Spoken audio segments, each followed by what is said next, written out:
So first, can you take a look at the audience and tell them why they should see this movie and what to expect, how to take it? I think Beck should do You this. should go see the Power Rangers movie because it's the greatest movie ever. I'm just kidding. No, I think what's really special about this film is that it's very inspiring and it's very relatable. So if you're looking for a family movie for everyone to go watch, I'm talking your grandma to the little babies, you're definitely in for a treat. So how different is it from the TV show? What has been reinvented and what's been upgraded? Well, our movie is an origin movie, so it's how they become Power Rangers, how these kids become Power Rangers, and I think what's really cool as actors, for me personally, I could kind of start afresh. And, who is Kimberly and how does she become the Pink Power Ranger? And so yeah, it's definitely updated. Obviously, you can see with the visuals. Takes place in 2017. And these kids are going through real issues and real things and that relate to kids nowadays, and I think that there's a lot more focus on their personalities and what they're going through, and the metaphor of that is obviously the superhero element. So I think that's probably the difference. Yeah, I can agree with that. I think we always say the key word here is reimagination, and Power Rangers is so iconic. It's been done in so many different shows, and you have the original Mighty Morphin Power Rangers movie, and it's like, if anything, we're just taking inspiration from that, and it's just making a movie for now, for our generation to really connect to. So tell me about working with director Dean Israelite. What does he bring to this take of the Power Rangers? I think what's special is that he was a fan of Power Rangers. He genuinely wanted this to be great. Yeah. And he had, all the research, everything. He was just so invested in every way possible.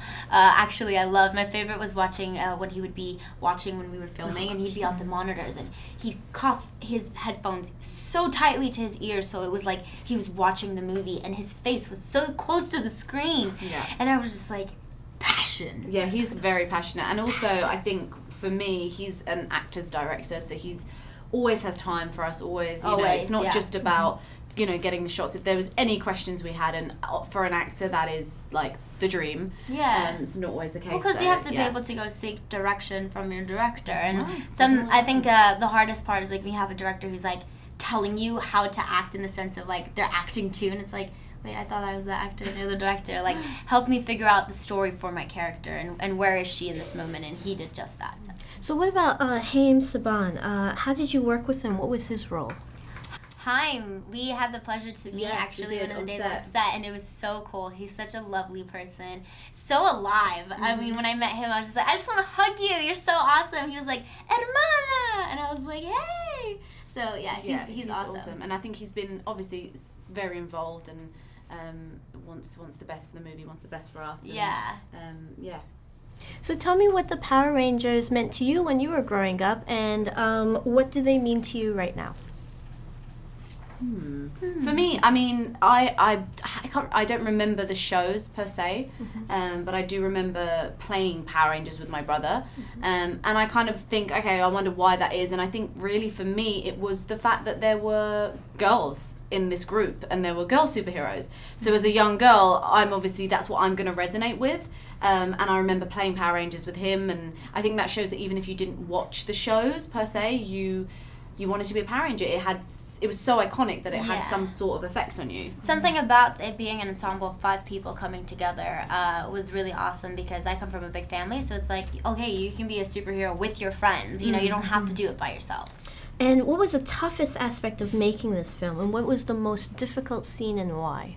I would say the toughest aspect would have to be the physical element, because it was a very physical shoot, and it was a very it was tough in that sense. We not just physical, trained very hard. It wasn't just physical in the sense of like fighting and stuff like that. There was just so many things, and physical and training in that sense. But and what we talk about when we talk about us training before the movie. It was more to do with, I think, the stamina to get through the shoot. It wasn't just an aesthetic thing. Like, we are girls. We are girls in high school, so we're not going to be these ripped, not necessarily. I'm sure some are, but so yeah, I think that was probably the toughest thing. And I think the toughest scene for me personally was the water scenes, the water tank. Yeah, that was tough.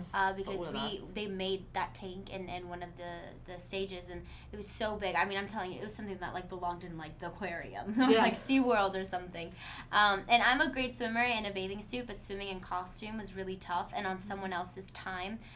Stay underwater until we yell cut type thing is like, but Dacre could hold his breath for like 5 minutes. Dacre's done free diving before, basically. So I was always so nervous and like on edge. So that was really tough. And I know me and RJ were the ones who had the toughest time with that. But well we done. did Props it. for doing it, for sure.